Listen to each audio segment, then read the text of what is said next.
Të gjithë e dim gjendjen e mjerueshme në të cilën ndodhet politika shqiptare. Një vend kaq i vogël me njerëz mikpritës me pasuri natyrore të shumta dhe që nuk ka nevojë për asnjë shtet tjetër, por që e vetmja gjë që po e shkatron janë vetë drejtuesit e tyre.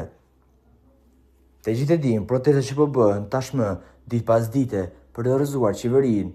Problemi e Edi Rama dhe Belinda Balluku, një grua e cila, edhe pse është deklaruar si një hajdute e poshtë shqiptare me mbi 200 milion euro të vjedhur nga pasuria kombëtare, përsëri nuk arrestohet nga shteti për shkak se Edi Rama ka frikë se mos ajo e merr me vete.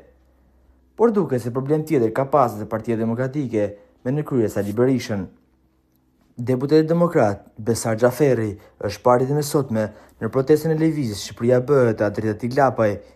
Besar Xhaferi është deputeti i vetëm i PD-s që është bashkuar protestës Adriati Klapaj, i cili sot organizon protestën e 4 kombëtare para kryeministrisë. Adriati Klapaj, prej më shumë se një muaji, qëndron para godinës së kryeministrisë, ndërsa ka deklaruar se do të largohet deri në momentin që Edi Rama të japë dorëheqjen. Asnjë nga deputetët e Partisë Demokratike nuk i është bashkuar protestës së Klapaj, ndërsa pjesëmarrja e Besar Xhaferit duket se tregon një mesazh të qartë bashkëpunimi opozitar kundër Edi Ramës. Kujtojmë se në protestën e fundit të Shqipëria bëhet, aleati i Berishës, kryepartisë së pensioneve, Selami Jenisheri, i cili pas tërheqjes së fundit të opozitës u ngrit dhe iku në mënyrë demonstrative pasi nuk ju dha fjala, ka tradhtuar leancën me PD-n. Kjo pasi u fotografua me strumës së protestuesve të Lapaj, gjë e cila ka ngritur dyshim se mos ai është afruar më televizje.